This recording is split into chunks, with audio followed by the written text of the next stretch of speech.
All right, here we go.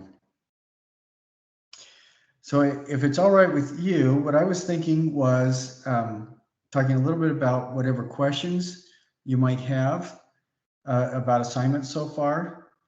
Talking about a little bit about the wire assignment. I noticed that a couple of people have already turned stuff in. And then the next one that I realized had not shown up when I thought I had opened it up is the structure with skin. And we'll talk about that. And we'll talk about due dates again, because um, it used to be that a lot of stuff was due on the first day of class. And I changed that for this semester because I thought it would be nicer to talk about it first. And that has kind of messed up all my due dates for everything throughout the term. So I'm putting them back, but we'll talk about that a little bit. And then I wanted to revisit the discussion that we had last week with some of the new stuff that people had put on. So if that sounds all right with you, I will start with, do you have questions about what's going on so far? I think my main question was just about like some of the modules not opening up, but like because I wasn't there yet, I hadn't emailed you yet because it was like I was still working on a previous module. So you just Okay. covered that. And I guess I'm a little bit confused about like the bimorphic abstraction assignment. Um, Okay. yeah, I don't know what is confusing me exactly, but I've just gone through like went through all the details. I've watched some of your video where you're like carving it out and stuff. Um, I guess my main question is like what is the so it looks like it's going to be an assignment that we build upon later. So can you tell me Right. like a little bit more about like how those steps are going to go? Yeah, those are all really good questions. And I think if you look at the due dates for that, a lot of this, the quiz is due right away, but we can change that. I'll push those back a little bit, because what we've got to do before the biomorphic one is the module that was not showing up. And I think I fixed that. So if you refresh it, you'll see that there's before the biomorphic module, which is module number 3, there's another module, and I just changed the uh, what's it called? The order that they're in. It's actually module 4, structure with skin, and that's the one I just put up. And so and those are all, like I said, those are all really good questions, but I would like to table that for a bit. And I do have some presentations to go over and help with that, but I'm not planning on doing those presentations for another week or two. Okay, so I'm going to go ahead and change the due date on the artist review and the quiz so that people don't have to worry about it for another week or two. So let me do that really fast here.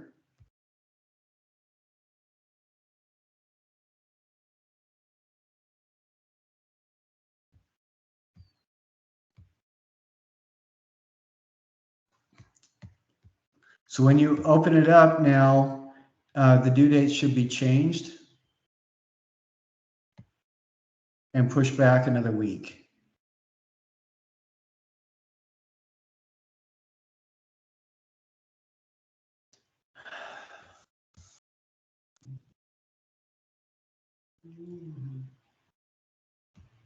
So do you see that? Hold on, I'm just opening up Canvas. It's taking a minute. Okay, but the one that I realized was not showing up, and I finally fixed the problem, is labeled Module 4, and it will show up right after the being a diversity collaborator. And the due dates on Module 4 are January 31 to February 11th. And the January 31 is actually just the reading. It's the introductory reading. And then the background and quiz should be done this weekend. The artist review on Tuesday, I believe. Then the assignment is going to be next weekend. Then after all that is when we're going to do module 3, the carved biomorphic abstraction.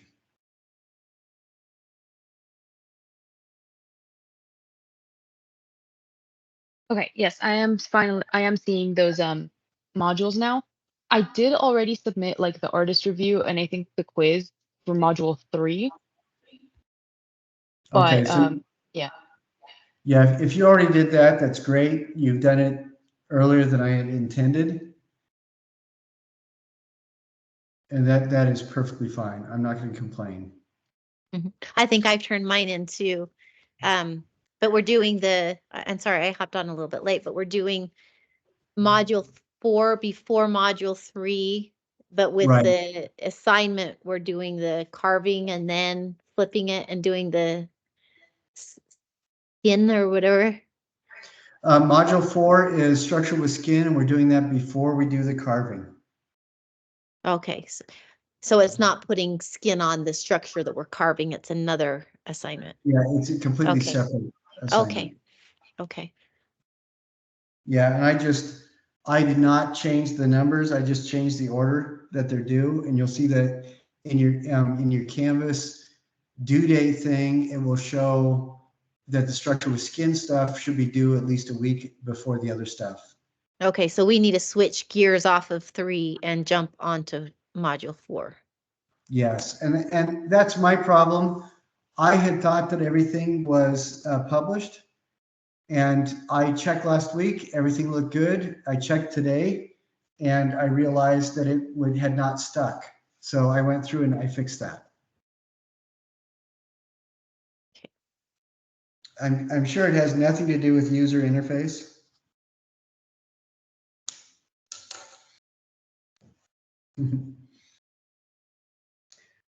I wanted to ask how people are doing with the wire.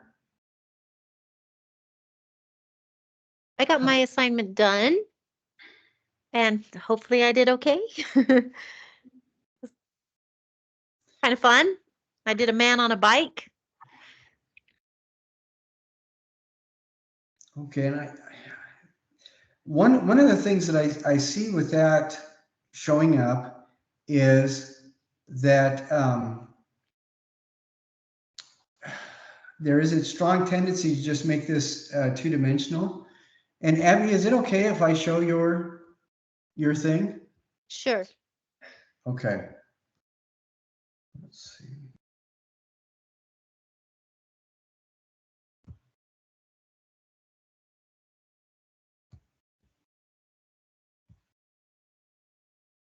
I was trying to get some 3-dimension in with his legs and his arms and his head, but does he feel still too two-dimensional? Yeah, this is a little bit. I'm not showing it to everybody. It does feel a little bit two-dimensional. I want to show another one, if that's okay. This I is with. also Oh, sorry. I also submitted mine. If you want, I can actually bring the little sculpture. It's like in the corner of my room. I can bring it over here if that would be helpful. Yeah, do you want to show that? Okay, I'll be right back.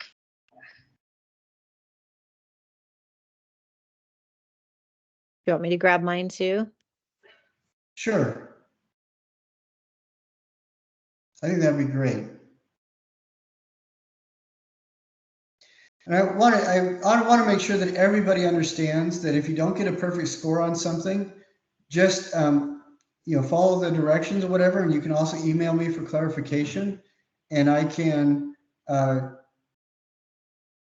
talk about it. And you will get more points if you turn things in after following or responding to some of the things I say about it. Now with Abby's, one thing that I really like, I think that head is beautiful. I think the arms are really nicely done in the body of the guy. And maybe it's just an issue I have. It just feels that things are just a little bit thin. Are you all done using the wire, Abby? Is there any wire left? I'm sorry, the sound is off. I did use the very last of it to make the bike stand to give him a stable base. Okay, because I'm thinking that this is looking seeing it, seeing it, you hold it. I think it looks better than the photos that I saw. I think it looks really sturdy. The object itself is not fully 3D realized, but with the arms and legs and everything like that, the way that you've bent them and moved them around, it does feel to activate the three-dimensional space better than I thought in the original photo that I saw. I really like the head. I think that the head is really nicely done, and the rest of the body and stuff I think looks really sturdy and loops around pretty well. Okay. Yeah, I did feel like in my documenting it that I had a harder time showing the three-dimensionality of it through the photo and also trying to achieve the big picture of what it is. So am I okay with having turned this one in, or? Yeah, I think it turned out, looking at you holding it, it looks better than in the documentation that I saw, Okay. I think. But I think that is pretty successful. Um, Diana, could you, thank you, Abby, very much for sharing that. Diana, could you hold yours up? Okay, could you, on my screen, you're right behind my little video. Oh, hold on a sec. Oh, okay, yeah, we are recording. Okay. Yeah, right there where you're holding it. That sounds good. That looks good. What I like about this is that the body of the figure is like Abby's, is really sturdy and strong. And just like Abby's, even though the body itself, the arms and legs are pretty narrow, they're moving through space.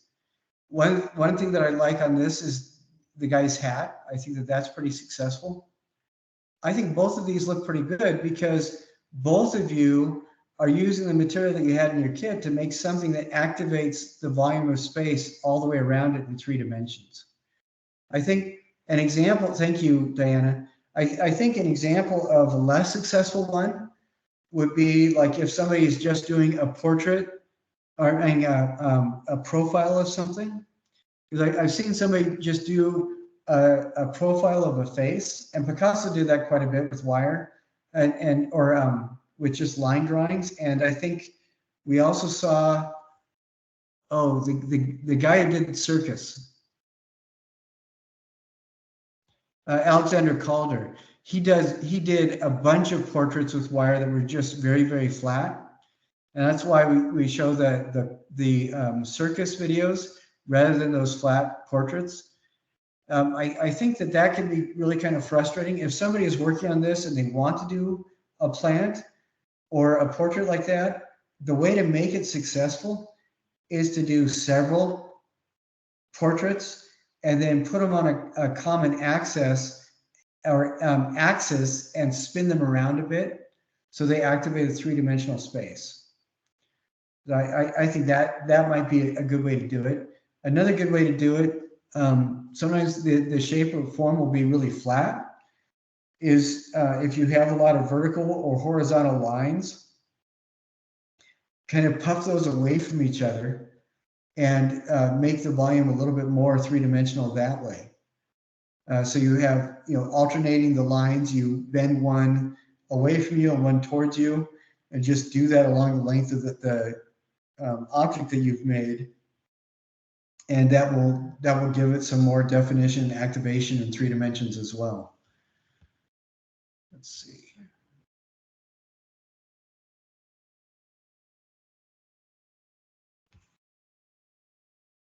I am trying to pull up a page that I want to show.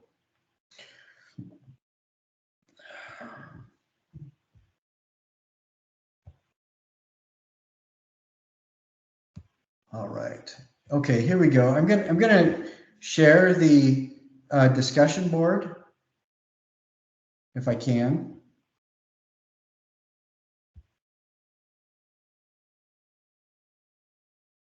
Okay, here we go.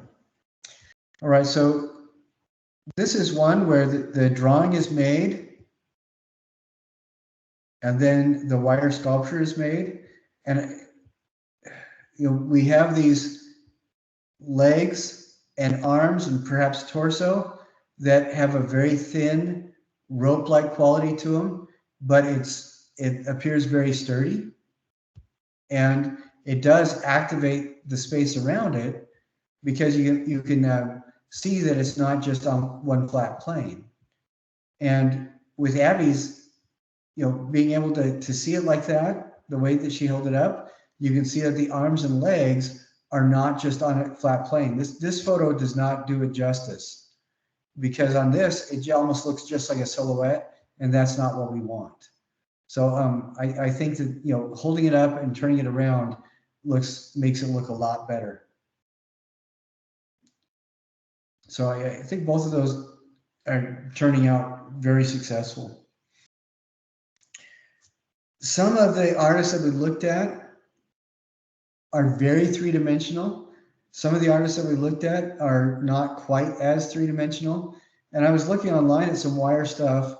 In India, there's some people that are doing some really cool stuff for yard decoration, where they have heavy gauge wire that they're bending so that when you approach it from one side, it looks like one animal. And as you walk around it, you see all these random coils and stuff, apparently random coils. And when you get 90 degrees around the structure, you see that it's become a completely different animal. And stuff like that I think is really fascinating too. All right. So I think both Diana and Abby, thank you very much. I think both of you guys, what you've done is really good with what we're looking for. Now, give me just a second here. I am going to pull up the next module. And again, the next module is module 4, called Structure with Skin.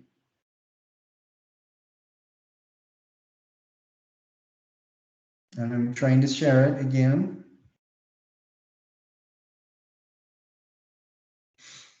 All right, so this is the next module. Module 4 says Structure with Skin. There's an introduction, and we'll just go through it really quick and talk about it. And then hopefully, if as people are doing stuff, we'll be able to see people's progress next week. And again, the to-do dates for reading, I think, are more important than the due dates for finishing your object, because if some things take a little bit longer than what I've stated, that's fine. I'd rather you work on them. What I'm very happy with is the house that people are taking photos of.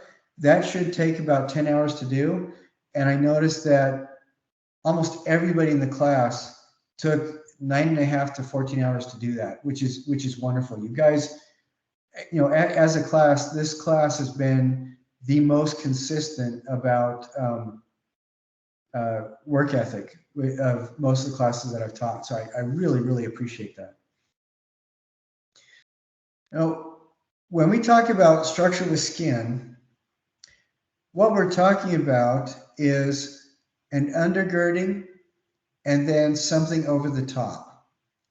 And as you can look at this, the Statue of Liberty is a really good example. It's designed, the undergirding of the Statue of Liberty is designed with the same kind of engineering that was evident in the Eiffel Tower, which at the time was, I think, the tallest man-made structure on the planet. The difference is that the Statue of Liberty has this copper sheeting that is bolted on all the way around this undergirding. And when we are talking about structure and skin, we're actually going to be making something where both the undergirding and the skin on top are equally important. And there's a number of different artists to look at as we're going through, and some of them are kind of touching either side of what we talk about, and some of them are really good examples of what we're talking about. Like Martin Purier is a really good example of the kind of thing that we're talking about, where both the structure and the skin are equally important. Frank Gehry is really, really good and solid. I'm not going to show these videos on YouTube because they're copyrighted. I'm sorry, I'm not going to show these videos on our class discussion because they're copyrighted and YouTube will block them. But I really want you to watch these as soon as you can. And of course, we'll talk about it more next week. But one of the things that's exciting about Frank Gehry is that he will start with the typical building girding. And then he will start taking his material and giving it fabric folds so that it feels organic. And he loves that visual texture of cloth because for him it connotes feelings of comfort and warmth.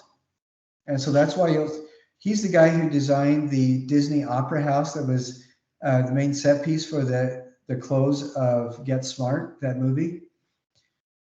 And he does a lot of his structures and his buildings have very strong folded up cloth-like feels to them.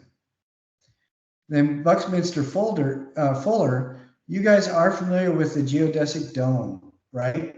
Like a jungle gym, that's made up of all the triangles and everything. You guys know what I'm talking about? Okay, Buckminster Fuller is the one who designed that original structure. It is the only architectural structure that actually gets stronger the bigger it is. And he does an awful lot where he pays attention to, like, the Epcot Center at Disney World in Florida is his design. And he pays a lot of attention to how that geometry appears both inside and outside of the building. And he has some really interesting ideas about what art is for and what building is for. So definitely watch that video as well. And then that'll give us more to talk about next week. Then we also have the quiz for the structure with skin. I'm sorry, I hit the wrong button. Let's see, we're going to do preview. So in this quiz, the first question is, what are delineated forms? When we're talking about structure with skin, we're talking about the relationship of perceived shape and mass to essentially the sticks that make something up and hold it together. And on a delineated form, delineated means outlined. When we're talking 3D space, a delineated form is anything we can see as we're walking around a sculpture that appears to be bounded by some sort of line or boundary. Like on this structure, the delineated forms would be the circles that are bounded by these rings on both sides, as well as where these rungs, these parallel rungs come into play. So one delineated form would be a circle on this side, another one would be a circle on the far side, another delineated form would be this rectangle here. Now you guys can see my mouse, right? Can you see my mouse? Okay. So like this one right here is a delineated form. This is a delineated form where more often than not, the artist is not actually drawing a line, but you can feel the line that is there because it's bounded by a change in texture or by the other shapes that the artist is using. One thing that I think is that this conversation reminds me about is the idea of the implied line that we had in one of the other quizzes that we did. Do either of you want to address the idea of what an implied line is? There's actually several different answers. So I'd say an implied line is like a line that isn't there. So it's formed by like negative space, and you see it because of like other items or other aspects of a painting or sculpture or like just art. Yeah, like for example, if there's a change in texture and you have one area of texture bounded by an area with different kind of texture. The space between them is not something that anybody has drawn a chalk line on, but there is very definitely a line there. It's just not specifically drawn, so that's implied. Yes, it's excellent. Another good one that was showing up in the quizzes was eye lines. If you have something that has a human form with eyes and it looks off into the distance, everybody wants to follow that eye line.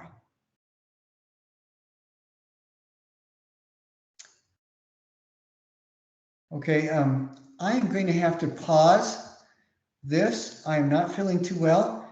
Can I pause the recording and then get back on this in just a little bit? Oh, let's see. Yeah, I have to attend to something really quickly, and then I'll be back online and call everybody together. So I'll send an email to you guys when I open the meeting again. Is that okay? Yeah, totally fine. Yep. Okay.